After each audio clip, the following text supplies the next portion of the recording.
Hi good morning আসসালামু আলাইকুম। আজি 5 ছেপ্টেম্বৰ শিক্ষক দিৱস।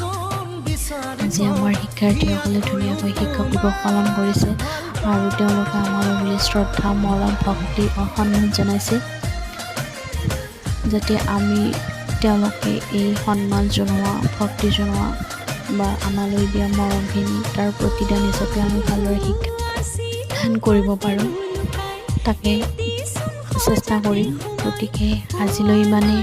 বাই।